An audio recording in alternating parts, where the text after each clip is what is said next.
"Well, well, well," sighed Mr. Willy Wonka. "2 naughty little children gone, 3 good children left. I think we'd better get out of this room quickly before we lose anyone else."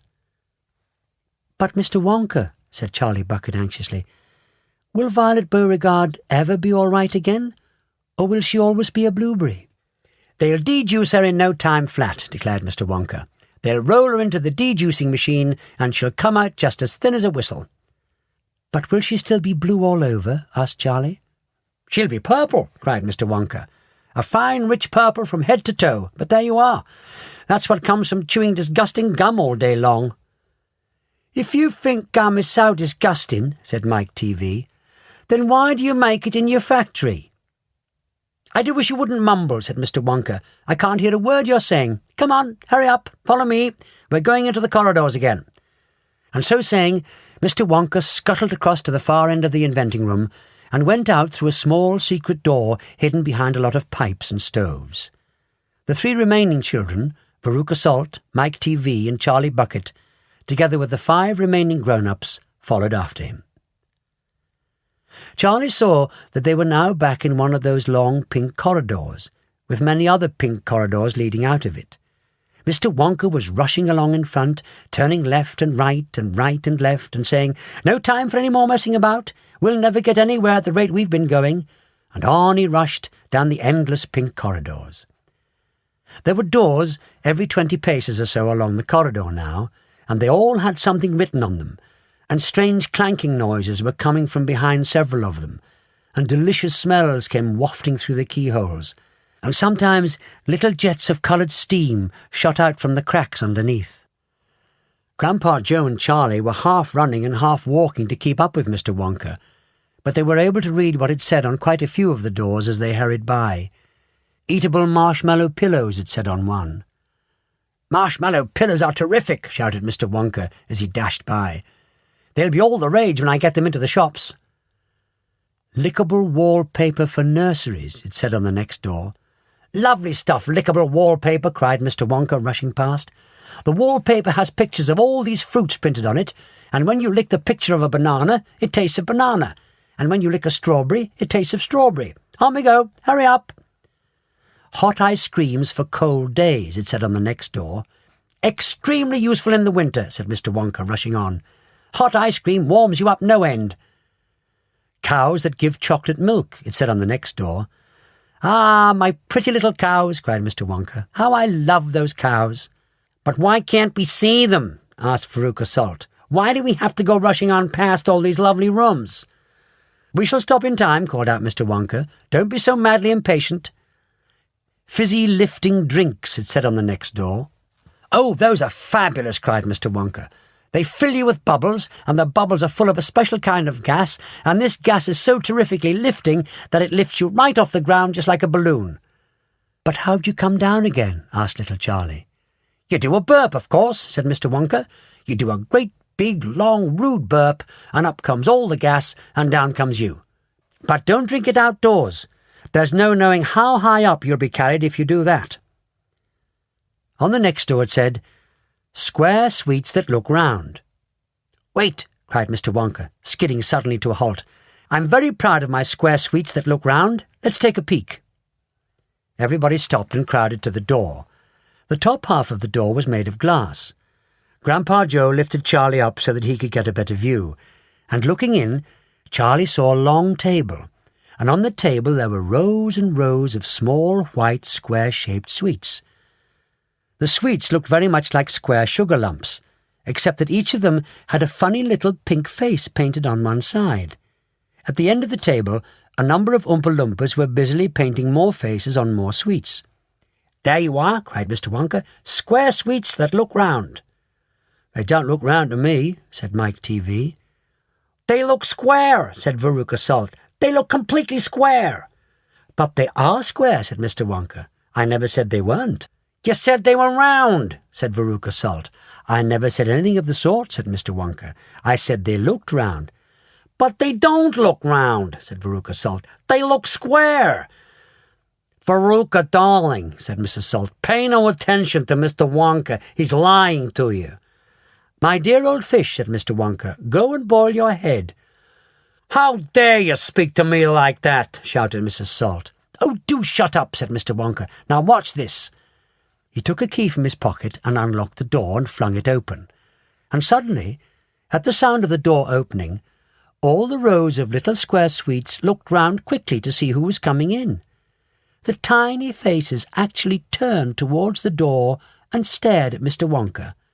"There you are," he cried triumphantly. "They're looking round. There's no argument about it. They are square sweets that look round." "By golly, he's right," said Grandpa Joe. "Come on," said Mr. Wonka, starting off down the corridor again. "On we go. Follow me, please. We really mustn't keep stopping like this." He turned left, he turned right. They came to a long flight of stairs. Mr. Wonka slid down the banisters. The three children did the same. Mrs. Salt and Mrs. TV, the only women now left in the party, were getting very out of breath. Mrs. Salt was a great fat creature with short legs, and she was blowing like a rhinoceros.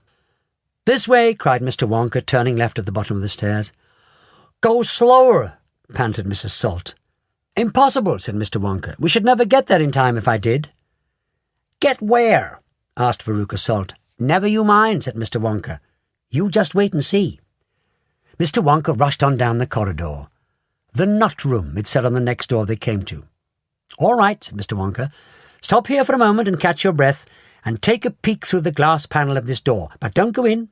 Whatever you do, don't go into the nut room. If you go in, you'll disturb the squirrels." Everyone crowded round the door. "Oh, look, Grandpa, look," cried Charlie. "Squirrels!" shouted Veruca Salt. "Crikey," said Mike TV. It was an amazing sight. 100 squirrels were seated upon high stools around a large table. On the table there were mounds and mounds of walnuts, and the squirrels were all working away like mad, shelling the walnuts at a tremendous speed.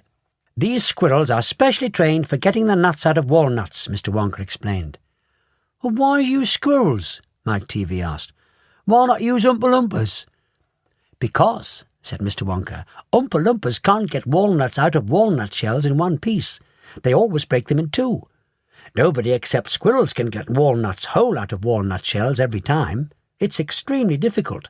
And see how they first tap each walnut with their knuckles to be sure it's not a bad one. If it's bad, it makes a hollow sound, and they don't bother to open it. They just throw it down the rubbish chute. There, look. What's that squirrel nearest to us? I think he's got a bad one now." They watched the little squirrel as he tapped the walnut shell with his knuckles. He cocked his head to one side, listened intently, then suddenly he threw the nut into a large hole in the floor. "Hey, Mommy!" shouted Veruca Salt suddenly. "I've decided I want a squirrel. Get me one of those squirrels." "Don't be silly, sweetheart," said Mrs. Salt. "These all belong to Mr. Wonka." "I don't care about that," shouted Veruca. "I want one. All I've got at home is 2 dogs and 4 cats and 6 bunny rabbits and 2 parakeets and 3 canaries and a green parrot and a turtle and a bowl of goldfish and a cage of white mice and a silly old hamster. I want a squirrel." "All right, my pet," Mrs. Salt said soothingly. "Mummy will get you a squirrel just as soon as she possibly can." "But I don't want any old squirrel," Veruca shouted. "I want a trained squirrel." At this point, Mr. Salt, Veruca's father, stepped forward. "Very well, Wonka," he said importantly, taking out a wallet full of money. "How much do you want for one of those squirrels? Name your price." "They're not for sale," Mr. Wonka answered. "She can't have one." "Who says I can't?" shouted Veruca. "I'm going in to get myself one this very minute." "Don't," said Mr. Wonka quickly. But he was too late. The girl had already thrown open the door and rushed in. The moment she entered the room, 100 squirrels stopped what they were doing and turned their heads and stared at her with small black beady eyes. Veruca Salt stopped also and stared back at them. Then her gaze fell upon a pretty little squirrel sitting nearest to her at the end of the table. The squirrel was holding a walnut in its paws. "All right," Veruca said, "I'll have you." She reached out her hands to grab the squirrel, but as she did so, in that first split second when her hands started to go forward, there was a sudden flash of movement in the room, like a flash of brown lightning, and every single squirrel around the table took a flying leap towards her and landed on her body. 25 of them caught hold of her right arm and pinned it down. 25 more caught hold of her left arm and pinned that down. 25 caught hold of her right leg and anchored it to the ground. 24 caught hold of her left leg. And the one remaining squirrel, obviously the leader of them all, climbed up onto her shoulder and started tapping the wretched girl's head with its knuckles. "Save her!" screamed Mrs. Salt. "Veruca, come back! What are they doing to her?" "They're testing her to see if she's a bad nut," said Mr. Wonka. "You watch." Veruca struggled furiously, but the squirrels held her tight and she couldn't move. The squirrel on her shoulder went tapping the side of her head with its knuckles. Then all at once, the squirrels pulled Veruca to the ground and started carrying her across the floor. "My goodness, she is a bad nut after all," said Mr. Wonka. "Her head must have sounded quite hollow." Veruca screamed and screamed, but it was no use. The tiny, strong paws held her tightly, and she couldn't escape. "Where are they taking her?" shrieked Mrs. Salt. "She's going where all the other bad nuts go," said Mr. Willy Wonka, "down the rubbish chute."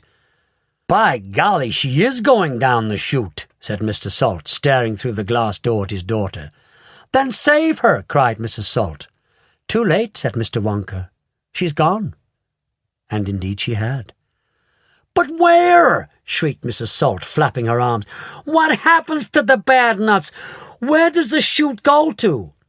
"That particular chute," Mr. Wonka told her, "runs directly into the great big main rubbish pipe which carries away all the rubbish from every part of the factory. All the floor sweepings and potato peelings and rotten cabbages and fish heads and stuff like that." "Who eats fish and cabbage and potatoes in this factory, I'd like to know," said Mike TV. "I do, of course," answered Mr. Wonka. "You don't think I live on cacao beans, do you?" But, shrieked Mrs. Salt, "where does the big pipe go to in the end?" "Why, to the furnace, of course," Mr. Wonka said calmly. "To the incinerator." Mrs. Salt opened her huge red mouth and started to scream. "Don't worry," said Mr. Wonka. "There's always a chance that they've decided not to light it today."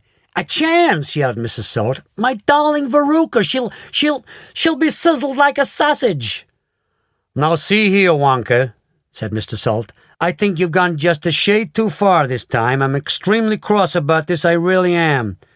"Oh, don't be cross, my dear sir," said Mr. Wonka. "I expect she'll turn up again sooner or later. She may be stuck in the chute just below the entrance hole, and if that's the case, all you have to do is go in and pull her up again." Hearing this, both Mr. and Mrs. Salt dashed into the nut room and ran over to the hole in the floor and peered in. "Veruca!" shouted Mrs. Salt. "Are you down there?" There was no answer. Mrs. Salt bent further forward to get a closer look. She was now kneeling right on the edge of the hole, with her head down and her enormous behind sticking up in the air like a giant mushroom. It was a dangerous position to be in. She needed only one tiny little push, one gentle nudge in the right place, and that is exactly what the squirrels gave her. Over she toppled, into the hole, head first, screeching like a parrot. "Good gracious me," said Mr. Salt as he watched his fat wife go tumbling down the hole. "What a lot of rubbish there's going to be today." He saw her disappearing into the darkness. "What's it like down there, Angina?" he called out. He leaned further forward. The squirrels rushed up behind him. "Help!" he shouted. But he was already toppling forward, and down the chute he went. "I expect someone will catch them at the bottom of the chute," said Mr. Wonka. "But what about the great fiery incinerator?" asked Charlie.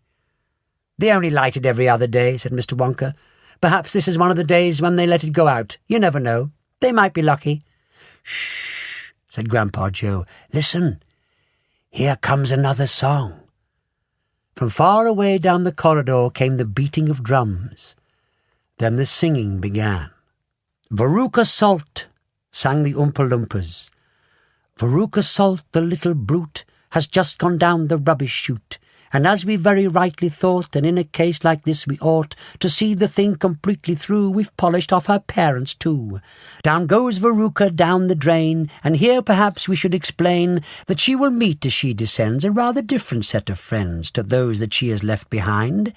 These won't be nearly so refined. A fish head, for example, cut this morning from a halibut. "Hello, good morning, how d'ye do? How nice to meet you, how are you?" And then a little further down, a mass of others going round. A bacon rind, some rancid lard, a loaf of bread gone stale and hard, a steak that nobody could chew, an oyster from an oyster stew, some liverwurst so old and grey, one smelt it from a mile away, a rotten nut, a reeky pear, a thing the cat left on the stair, and lots of other things as well, each with a rather horrid smell. These are Veruca's new-found friends that she will meet as she descends, and this is the price she has to pay for going so very far astray. But now, my dears, we think you might be wondering, is it really right that every single bit of blame and all the scolding and the shame should fall upon Veruca Salt? Is she the only one at fault? For though she's spoiled, and dreadfully so, a girl can't spoil herself, you know. Who spoiled her then? Ah, who indeed? Who pandered to her every need? Who turned her into such a brat? Who are the culprits? Who did that? Alas, you needn't look so far to find out who those sinners are. They are, and this is very sad, her loving parents, mum and dad, and that is why we're glad they fell into the rubbish chute as well.